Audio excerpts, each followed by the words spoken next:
there'll be an opportunity after each speaker for you to ask a few questions. With that, I'd like to introduce our second speaker for today, Dr. Douglas Fridsma, the current CEO and president of AMIA. He was previously the chief science officer in the office of the National Coordinator for Health Information Technology. He has engaged in initiatives for federal health architecture and patient-centered outcomes, has a distinguished reputation, and we are so pleased to have Dr. Fridsma here today. It's my pleasure to introduce Dr. Douglas Fridsma.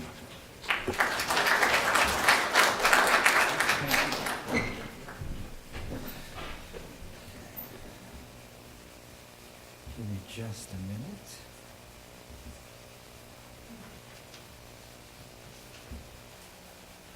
Okay. Let's see. Okay. I guess they're videotaping, so I usually like to walk around, but maybe I'll just try to stay put so that they can get it on the video. Oh, I know. There's a lot more, Mark. I can. But this guy, the person in the back, they're just going to have to track me, and that would be just awkward. I don't want to have to do that. You know, it's kind of Oprah Winfrey style.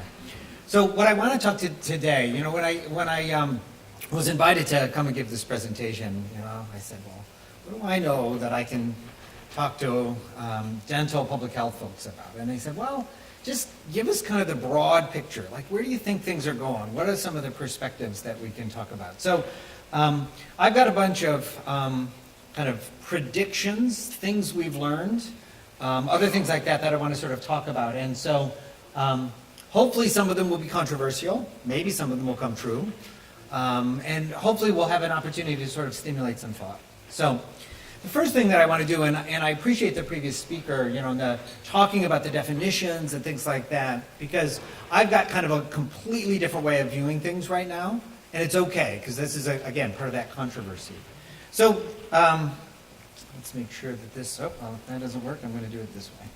So the first thing that I'd like to posit is that the scope of informatics is changing. And the way we think about and define informatics is changing. And so I don't have a clear definition, and you know, we in the informatics field, we are tremendously good about making distinctions. We'll spend hours and hours making paragraphs of what the definition is, and when we leave the room, only the people in that room have clarity about what informatics is, because they just spent the last 3 hours figuring out what those definitions are. So if you take a look at the way in which we've defined biomedical informatics in the past, is we had this notion that there was basic informatics methods, techniques, and theories, and that we would then take that and we'd apply that into research and practice. And so there was clinical informatics and imaging informatics and bioinformatics and public health informatics.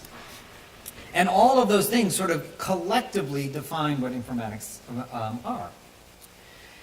The thing is I'd like for us to think about informatics in a slightly different way. Let's not think about it as a series of silos that all have to come together, but let's think about it in terms of kind of how we engage the world.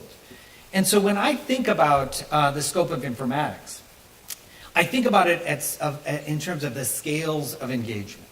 So if we were to think about an arbitrary kind of line here, and we were to put on a series of different sort of logarithmic ways of taking a look at it, 10 to the 9th, how much is 10 to the 9th?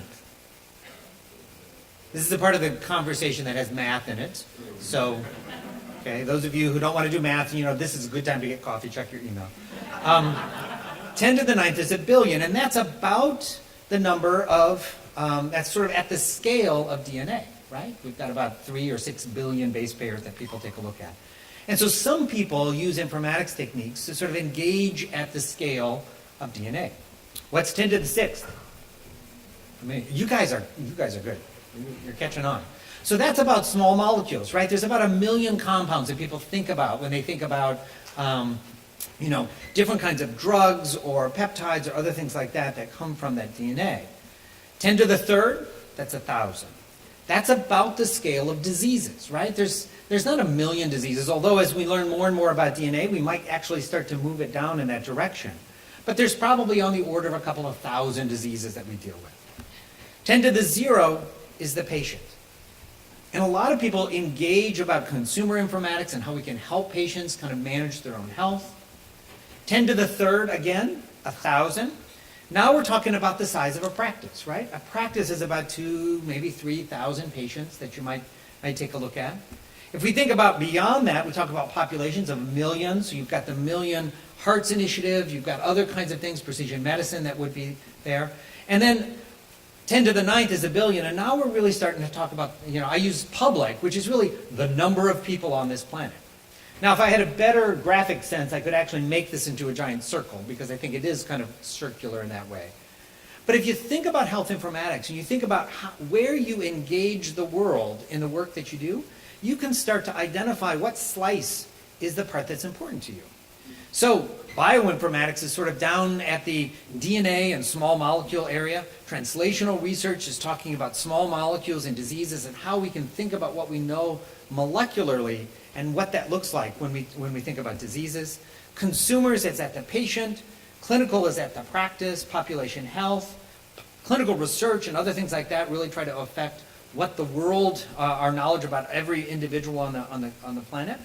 And then we can start talking about things like applied, which is really kind of diseases to practice, or public and global health, which is really about populations to public. And the scope of health informatics in general, if I had to put brackets around it, really kind of goes from about small molecules and diseases all the way up through to public health. And so the reason I like this is it doesn't put us into silos. It allows us to say, listen, I am in dental public health, but I'm really interested in the microbiome, because that's the thing that really kind of gets me jazzed. And so I operate at the DNA and the small molecule level. And so there's a lot of different ways to do it. And so when I think about the scope of health informatics and I talk to people about what they do, my question to them is not kind of what you do, but like, how do you engage the world? At what level do you find interesting to sort of apply informatics techniques to? And it means that you can be a dentist or a nurse or a pharmacist, and this scale still works. Because it's not about kind of creating those imaging and radiology and dental. It's about kind of figuring out how we engage the world in the work that we do. So that's my first sort of point about where I think the future is going. The other thing that I would say is that informatics as a field is maturing. It used to be that informatics was an interesting area of study. We're a bunch of geeks who were interested in technology and computers, but still interested in healthcare, like went off and did things that no one understood, right? And the thing is informatics is no longer, I believe, just a kind of an interesting area for scientific inquiry. It's really maturing as a professional field, and it's starting to become professionalized. So if you take a look at a mature profession, and you think about all the things that would be relevant for that, there are professional societies, there are codes of ethics, you have an initial professional education, skill development and apprenticeship, accreditation, certification, licensure, if that makes sense, and then professional development and continuing education. And if you go down this list and you think about informatics, we're starting to hit most of those. We don't have licensed informaticians yet, but we do have a medical profession right now that is a board certification and other things coming down the pipe. And so this is no longer just sort of an interesting thing that we all do and enjoy, and we all get together with our geek friends to talk about it. It's really about people who say, listen, I don't base my advancement on tenure and promotion and impact factor. I do it because I do good work in a profession that I love. And so I think when we think about that, we have to recognize that that changes fundamentally how we engage with our peers and how we do that kind of education. So the first thing that I think has happened, and many of you know about this, is this clinical informatics subspecialty. So this is the latest. The addiction medicine folks are going to be right on our tail, so they're probably this year they're going to change it. But we are the most recent medical subspecialty that's out there in clinical informatics. And the way that works is that the ACGME accredits people who have an education in a medical degree. You do a fellowship in clinical informatics, and then you do the certification by taking your boards. Now, one of the things that's important is that we have to recognize that informatics is not just about physicians. We have dentists, we have pharmacists, we have nurses, all of whom can achieve sort of that highest level of expertise in clinical informatics, even though they don't come from, say, a medical background. And it's important because our field And certainly clinical informatics as a subspecialty, you can come into it from any primary specialty. It's the only one that allows you to do that. And so when the clinical informatics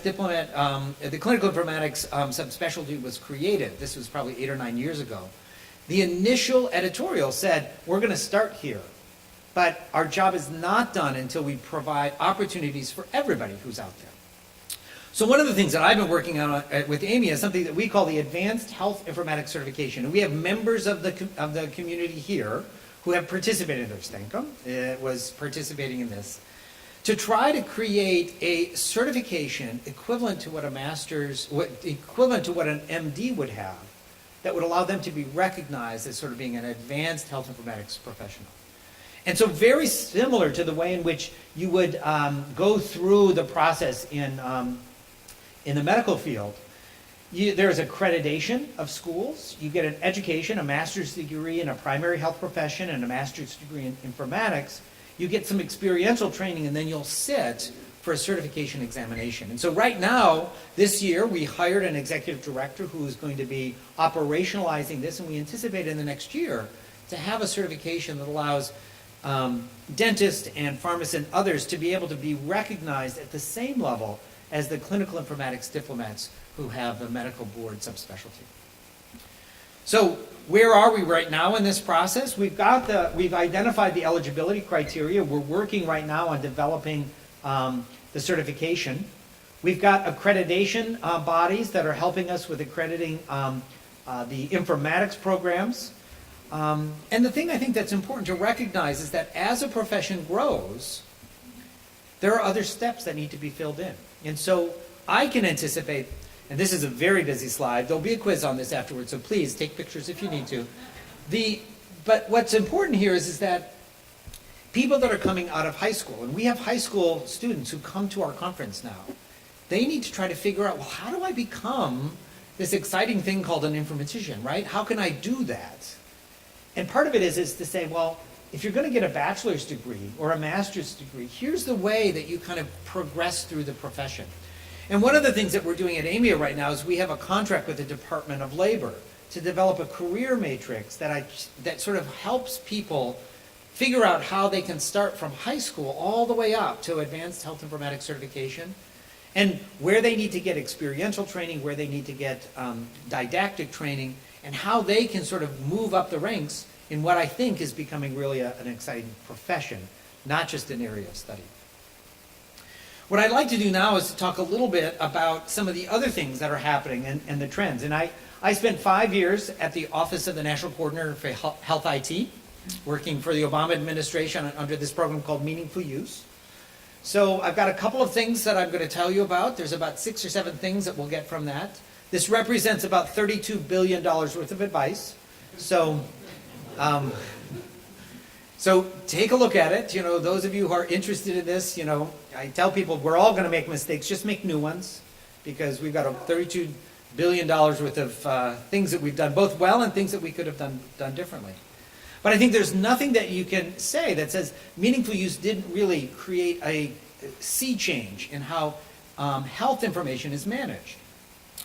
You know, the U.S. physicians were way behind. I think the dentists were a little bit ahead of the curve early on, but you know, the physicians are starting to catch up, and we've got what started out at about 17% adoption of electronic health records when Meaningful Use started, has now exceeded 95% in large medical centers, and probably someplace between 75 to 80% in the smaller practices and things like that.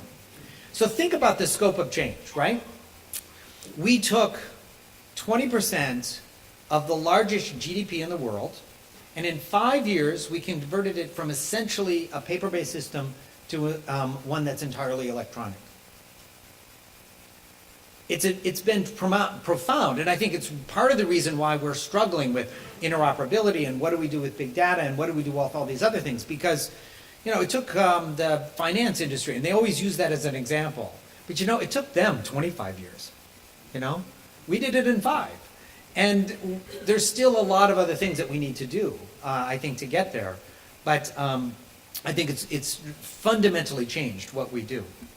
So here are the 5 easy steps of what we've learned in the last 10 years and around meaningful use and the like. So it's about $6 billion is sort of a lesson. So the first thing is that how you frame the question matters to the answer that you're going to get, okay? So I actually think a lot of times when we talk about trying to solve health information technology problems, we frame the question wrong, and we get an answer that doesn't work, and then we're like, oh, well, this sucks. Why didn't we get the right answer, right? And I think it's because we haven't framed the question correctly. So I believe that health IT is what we call an ultra-large-scale system. And framing it as an ultra-large-scale system changes the kind of answers that you might get. So this is not about taking the system that works in your office and scaling it so that it works across the network, and then scaling it so that it works across the country. Because those kinds of things don't scale. We have to think about it differently. So if you go and do a search on these 6 characters, ULS space SEI, in Google, and I've checked this, it works in the UK too, so, I'm sorry, in Australia. So Heiko, if you need to, you can use this, it works as well. The first thing that you're going to get, one of the first hits is a book or a report that was done by the Department of Defense in their acquisitions group. It's done by the Software Engineering Institute in Pittsburgh, and it's called UltraLargeScale Systems, the software challenge of the future. The question that they were trying to answer is they were looking at navigation systems, and they were looking at communication systems and weapon systems, all acquired from lots of different places. How do you make sure that 1 billion lines of code all works together, right? And this is really what we're talking about in healthcare. We're talking about how do we get 1 billion lines of code to help us seamlessly take care of patients and move information around. And the fundamental thing, and there's, take a look at this. You can download it. You only have to read the first 28 pages. It's the first kind of 3 chapters. After that, it just says the only way we're going to be able to solve this is to give us lots of money. But they define the problem in the first 3 chapters, and that's kind of where to focus. So the thing that's important is that this is not architecture. This is city planning. So if you want to build a building that kind of works for everyone, so I'm going to build one giant building. We're all going to live in it, right? It would be miserable.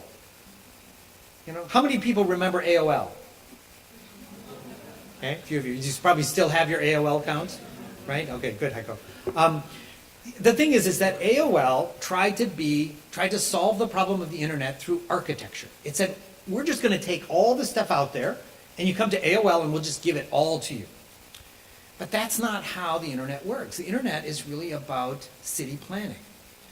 So what does city planning involve? It involves zoning laws and building codes and some basic infrastructure and ways that people can build buildings that are safe and create communities that people want to live in. So if we want to create something that works in healthcare, we have to think about it as a city planning exercise, not as an architecture one. And we tend to, informatics included, we tend to look at these problems and say, well, gee, I have an architectural solution that works. I did this little study, and I did this little project, and it worked in my office, and I think we should be able to do this across the country. And it doesn't kind of work that way. So the thing about city planning, though, is it also requires government to be involved. It requires policy to be engaged. There's a whole series of things that have to be engaged when you think about it. So a couple of characteristics of ultra-large-scale systems. It is decentralized. That means that federation and data sharing via standards is really important, and that patient is the one common feature across all of that federation. So it's important to realize that in decentralized control, the patient becomes more important in terms of their ability to sort of manage some of these interactions.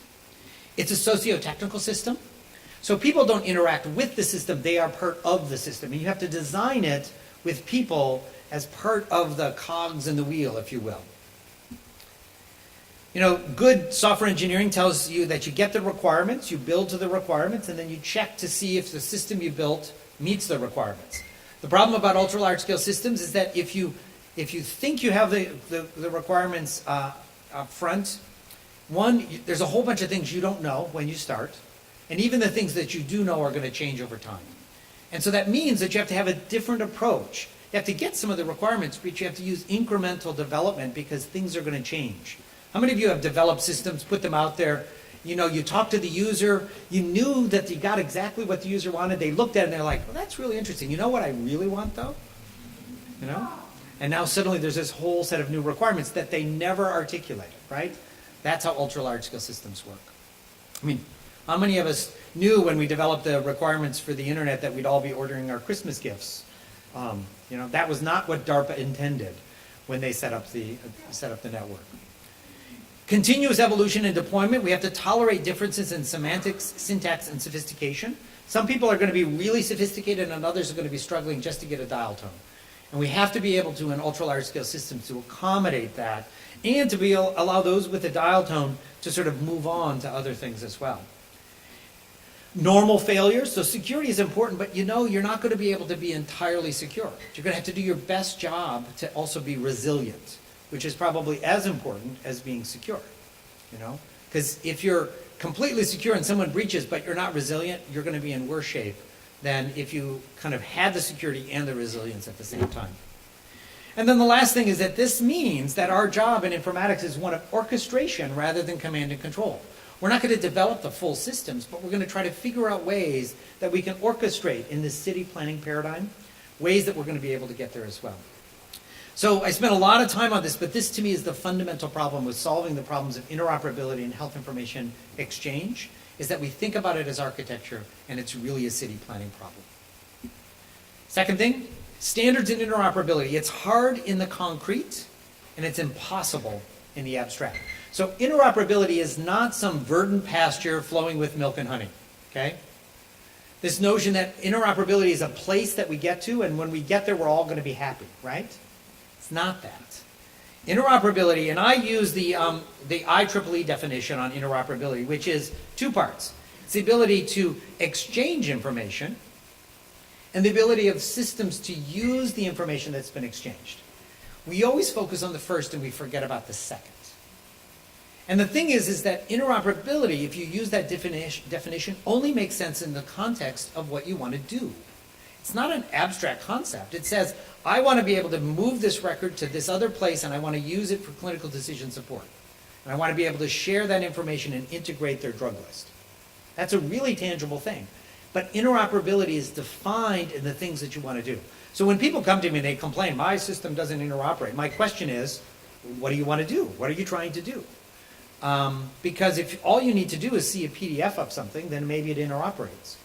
But if what you want to do is incorporate that in your medical record, then you probably have something that doesn't work. So you have to define interoperability in the context of what you do. And if you sort of set the goal to say interoperability is this place that we're going to eventually achieve, or this nirvana that we're going to get to, you end up not being able to make good incremental progress because you don't have tangible milestones along the way. Third thing, frame solutions in terms of things that matter to people. And so you talk about the triple aim: health, healthcare, and cost. It doesn't matter what you do. It doesn't matter how important or innovative the project is. If it doesn't improve health, it doesn't improve healthcare delivery, and it doesn't sort of manage cost, I don't care how interesting it is, because people aren't going to get excited about it. And the thing is we're fortunate in informatics because a lot of what we do touches on all three of those things. But we always have to make sure that we keep that, because we can't sell it. And you got to sell it. You can't sell it, even if it's a good idea, if it doesn't kind of articulate those triple aims. Now, you've known me already because we talked about the definitions of informatics, but I think across scales of engagement, right? So the thing is if we want to be able to get to information systems that are able to communicate, and this notion of the learning healthcare system, we have to be able to think across the scales of engagement. And we talked a little bit about that before. But there are these interactions. And the problem that we often have is that within the consumer space, we're going to get Fitbits and we're going to get these Apple Watches and all these things that will be really great. But they aren't going to inform your physician about, are you keeping up with your activity? Is the reason that your insulin is kind of all off is because you're not getting the activity that you need? We're not going to be able to do good things in population health unless we can extract information from all the data that's stored in electronic health records right now. And all of these things have to be connected. Now, I've only put arrows from kind of one scale to the other, but in fact, there are arrows that connect the whole thing. And, it just gets messy if we were to try to do that. But what we need to do is we have to stop thinking vertically. I work in patient, I work at the patient level in consumer health. I work at the practice level, or I work at the population health level. We need to think horizontally as informaticians so that the solutions that we come up that work in population health also are relevant for consumer health. Because that's how we're going to be able to get things kind of connected if we think horizontally rather than vertically. And it's hard. I don't say that it's easy, but we have to try to figure out ways that we can create sort of fundamental sets of building blocks that can be used across these different scales. This is the last of the things that we've learned. So 5 things. So there are 5 technical things that you need to standardize if you really want to get to this notion of interoperability and be able to sort of share data horizontally. And part of it is that if we think about things vertically, we create vertical integration that says my consumer product talks to my Google account and talks to all of these other things, but it doesn't necessarily create those sort of other factors to be able to get to your doctor's information or to population health. And so if you think about ultra-large-scale systems, and you think about the internet as one of the kind of examples, the internet isn't one big system. It's not the AOL. It's a set of building blocks that allow you to sort of disconnect from a wired connection and connect to a wireless connection and not have to reboot your machine, because everything is sort of compartmentalized, if you will. So these are the 5 things that you have to standardize. You have to standardize meaning. You have to standardize structure. You have to standardize transport, security, and if you take those first 4, put them all together, you have to standardize services, kind of all the ancillary things and the APIs and things like that. Meaning, structure, transport, security, and services. And I would argue that we in the health informatics professions should not be developing new transport standards or new security standards. There's a ton of them out there. The internet is full of ways to do this, and we can't do it any better than the banking systems would. So we should leverage what they've got. But nobody is going to define the syntax and meaning for us. So that's why SNODEN, for example, is really important, because it helps us define what the meaning is. And it's the dental community that needs to do that, because no one else is going to do it for you. But you got to figure out a way to sort of make those kinds of meanings and definitions. The content and structure are sort of the payload. How do you move things from one place to another? And just before this, I don't know how many of you have been doing this as well, but HL7, the standards community, they're meeting down at Riverwalk right now. I have to go back there this afternoon. And they're trying to create kind of the structures that we can put our packets of meaning in and move those things around. But again, people aren't going to necessarily tell us what those packets should look like, because we're the ones who know how to organize information in the healthcare space, so it makes sense. When you get that, it's like, oh, this is the past medical history, and it's got the right elements that I care about.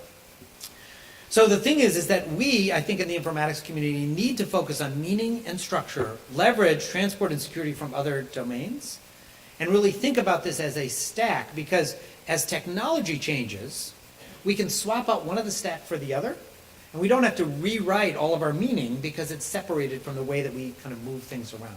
It's just good design, and it's what has made the internet something that's capable of sort of evolving over time. So a few other things that I want to talk about, and sort of the future of informatics. This is the part where I get to speculate, and you can't hold me accountable for any of it. So it's really good. This is a fun part of the slides. So the first thing is that EHRs will not be the most important health IT. And I know it's sad for many of you, because you've spent so much time getting your systems installed in your office and all of the different systems to kind of talk with one another, but it's not going to be the most important health IT in the future. And the reason I know this is that I can look back in history at other technology that has been adopted within healthcare, and just to sort of see the progression of it.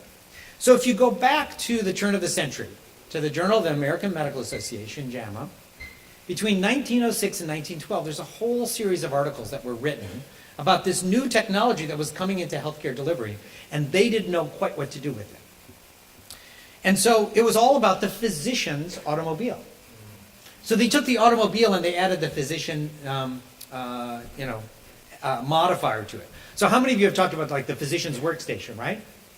Right? We talk about the workstation, it's the physician's workstation, or the dentist's workstation, and what do they need, and things like that. So between 1906 and 1912, there's all of these articles about the physician's automobile. You know, a discussion of cars, tires, motors, roads, chauffeurs, and repairs. This is in a medical journal, okay? They talk about the return on investment. They talk about whether or not, which technology, like there's reports of the Stanley Steamer ambulance service in Philadelphia. Because at the time, they weren't even quite sure what the underlying technology for transportation was going to be, whether it was going to be steam or electric or internal combustion. They talk about it, you know, I don't know if you can read it, the automobile is a time saver. So there was this return on investment that they had to talk about.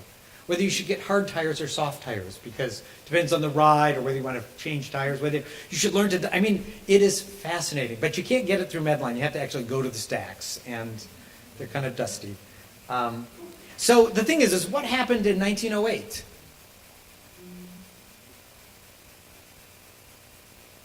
Henry Ford developed the Model T.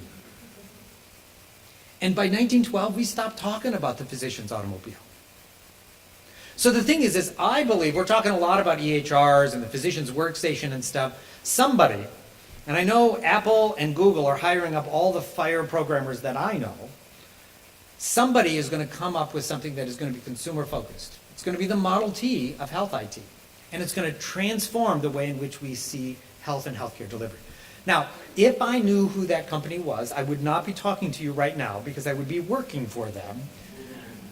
But somebody's going to figure this out. And that's why I believe that the EHR isn't going to be the most important thing. I think it's really going to be the consumer that will drive that. Now, we're seeing this in other places as well, where patients are becoming first-order participants in healthcare and research. So just yesterday, the common rule came out, the latest regulation from the National Institute of Health about how clinical research is being done. And a lot of it was driven by the work of, what was I'm blanking on the name of the book that was written, the Immortal Life of, yes, Henrietta Lack. So I met the Lack family. They're like delightful. But they have been real proponents about really making sure that patients are first-order participants. We're also seeing it in PCOR-TF, the Patient-Centered Outcomes Research Initiative, precision medicine focused on sort of getting this million cohort, consumer devices, all those things. And so I'm pretty sure that consumers are going to be really important and patients are going to be really important as we go forward. My other prediction here is that non-health data will become bigger than health data, right? So how much time would you say you would spend with your healthcare provider in a year? Maybe an hour? 2 hours, okay? How much time did you use on Facebook this morning? Okay? So the thing is that as we get to this Internet of Things and we start having more and more data that's relevant to healthcare, right? How many of you use your little card to get a discount off a can of corn, right? Or get the gas points, right? They do that so that they can track all of your purchases and they know what you buy and they can give you special coupons that get printed out, right? So we give away all of our privacy for 5 cents off a can of corn, basically. But that information is tremendously valuable. So if you think about data that is non-health related but is relevant to healthcare, if I spend a minute on this slide, right? This says in every minute, there are going to be 6.9 users watching Snapchat videos. I hope no one's doing it right now because this is so engaging. 18 million Americans, there will be 18 million megabytes of data in a wireless data used. Amazon will make $222,000 in sales. Twitters will send 9,000 emoji-filled tweets. Siri, there will be 99,000 requests. Tinder, there will be 972,000 times it'll be accessed. I don't know if they'll swipe left or if they will swipe right. I don't have that information, but some people will be sad. The Weather Channel will receive 13 million forecast requests. Google will translate 69 million words, and that's just in a minute. So the thing is we talk about big data, and we talk about big data in healthcare. I tried to give a presentation about the problem of big data in healthcare, and it was to a bunch of people that had like appointments in 3-letter agencies that we can't talk about. And I said, oh, this is a terrible problem. We have all this big data. And the guy just kind of laughed at me. Because he's like, you know, the amount of data that you're talking about, he's like, how much could you actually fit your entire medical record on a, you know, a USB drive or something? I'm like, yeah, you probably could. He's like, that's not big data. So I've actually, and I love the V's of big data, but big data is like more data than you're used to. That's kind of my definition operationally. So we think about big data. We think about big data because it's more data than we know about. And I think we have some of the variability and veracity issues that I think are probably more important. But you know, there are these 3-letter agencies that get petabytes of data every minute that they have to deal with. And so we need to think about the big data problem. And our big data problem is going to get worse as people start to look at social media as a way of influencing health and healthcare. Payment reform will increase the need for informatics skills and data analytics. So we talk about big data. That's what sort of payment reform is doing. Like when we get these ACOs that are all about accountable care organizations, and you have shared risk in managing that patient population, you better know how to look at that data and determine who are your high-risk patients and intervene before they become expensive, because otherwise you're not going to stay in business. So it's not about writing up a bill and sending it. That doesn't require a lot of informatics skills. Payment reform is going to require analytics for people to be sophisticated in how they utilize their resources and can deliver that care. So I've got a couple of things, and I'm almost done here, kind of my path of least regret. I think there are a few things that we within the informatics community need to do. And I have a path of least regret. That was my motto when I worked for the government. Like, we're going to have to make policy decisions, and we don't know if it's going to be right or wrong, but let's take a path of least regret. So that at the end, if we have to make a change, we actually have a more graceful way of kind of getting it. Let's not lock ourselves into things. So, 3 things that I think we need. We have to start building documents from data and not the other way around. Let's stop exchanging documents and trying to extract data. Let's try to define what the data should be and assemble them into documents that we then share.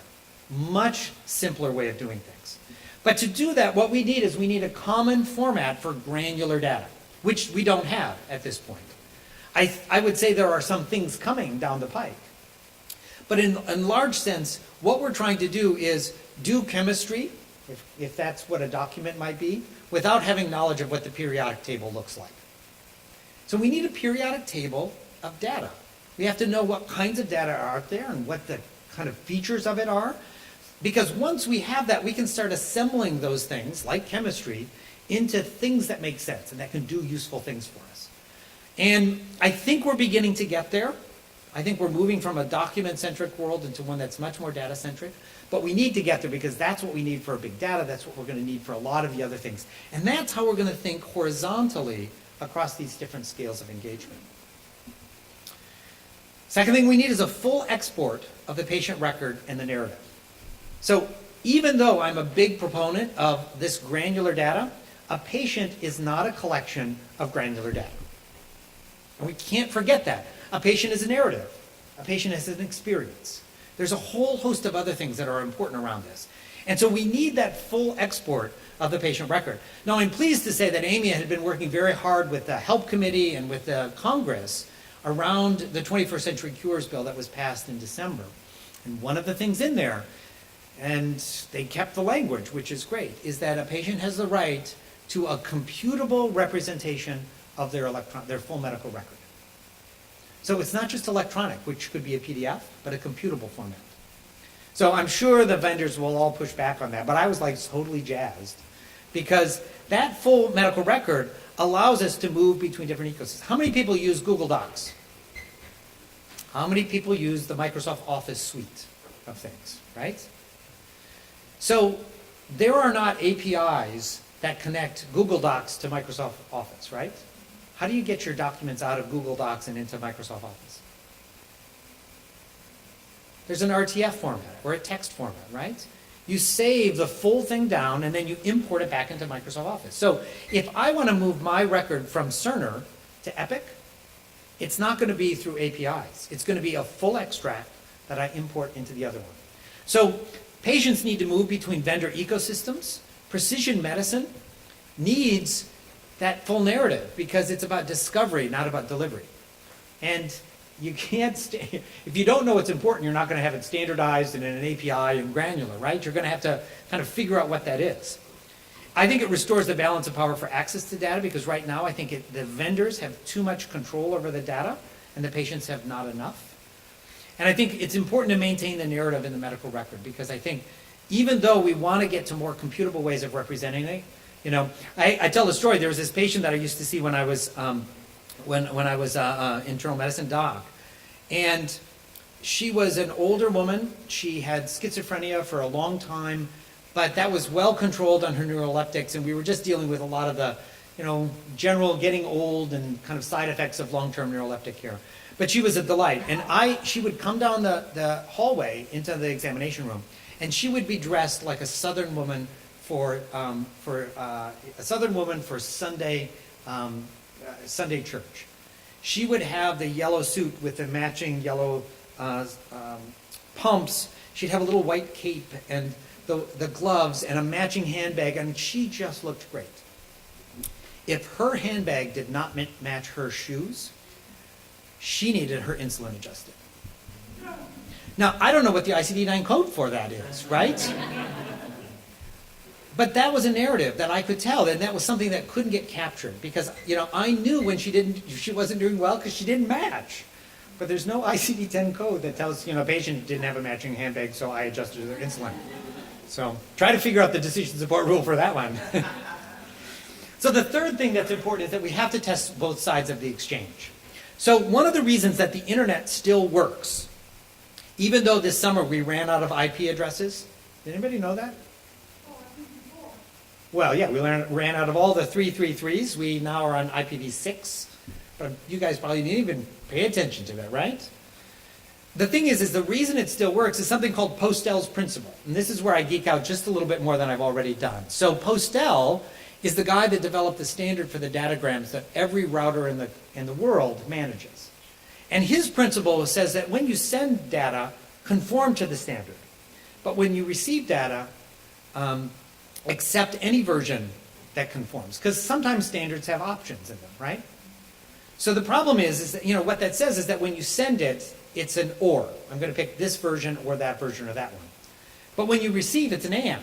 I have to accept this version and this version and this version. The problem is in healthcare, we reverse those. Okay?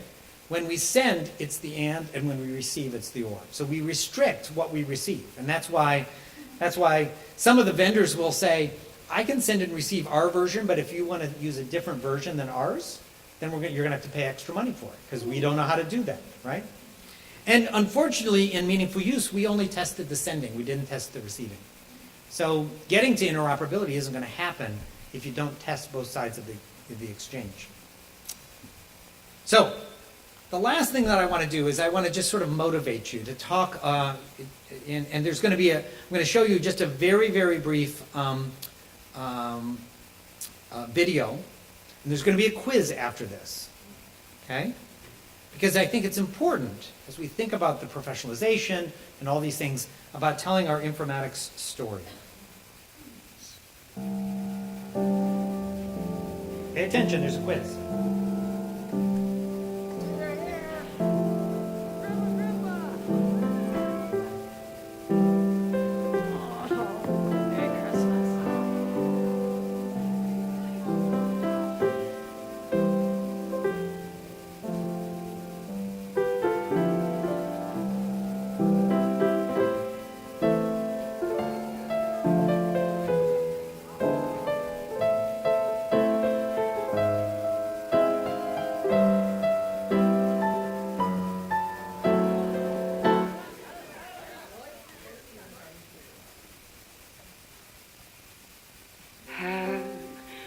Sound a merry little Christmas. Let your heart be light. From now on, our troubles will be out of sight.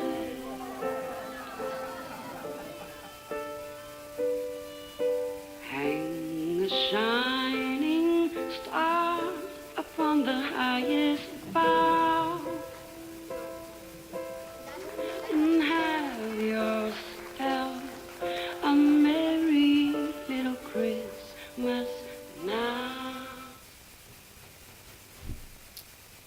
So what version of iPhone was that?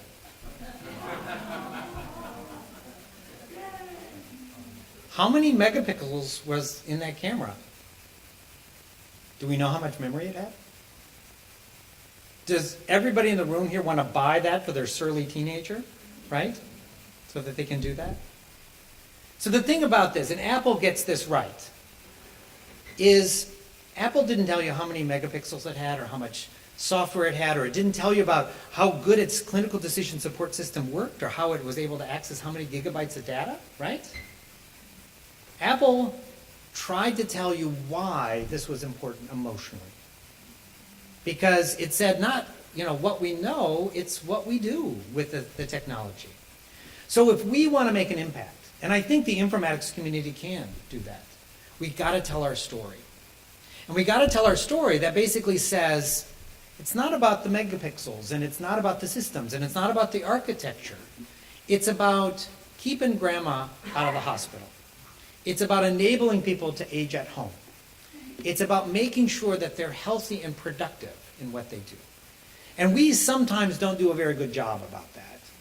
But I think if we want to be successful and we want to have the impact, we have to start thinking about this not just in terms of what we know, but in terms of what we do. And so with that, I'm going to close. Knowing is not enough, we must apply. Willing is not enough, we must do.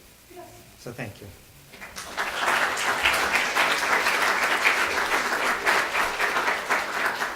So we have time for some questions? Yes.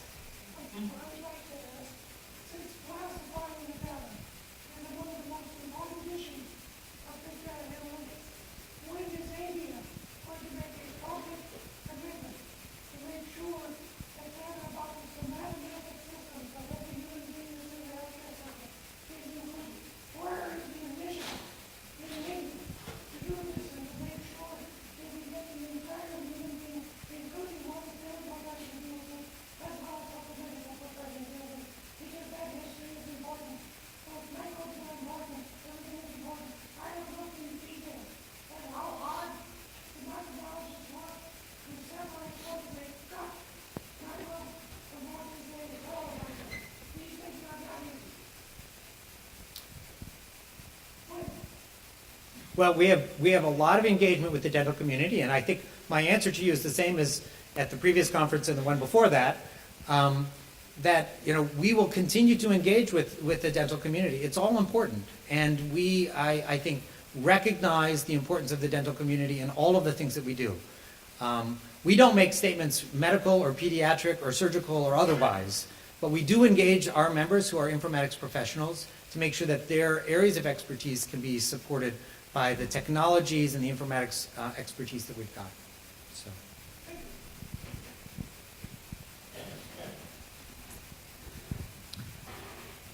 So AMIA has been doing this summit where more or less you have lumped together clinical and translational informatics for a while.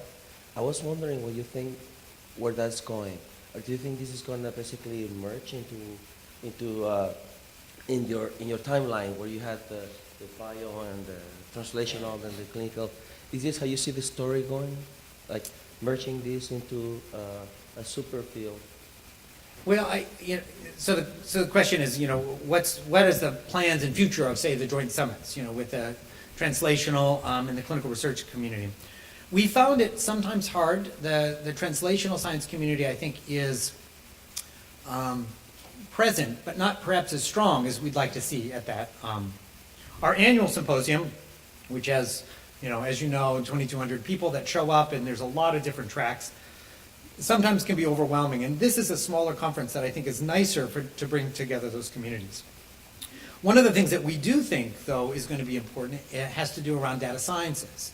And so there was a U13 that the the NIH just put out around conferences in support of the data sciences. We think actually that the translational sciences and the clinical research community actually probably overlaps with a lot of the data sciences community as well. And so we're thinking about, that's an area that I think can reach out to both of those communities and give it a little bit more of an overarching feel, because both of those fields are going to be dealing with sort of the data sciences, and see if we can't use that as a way of giving a special focus to that in the future. So thank you.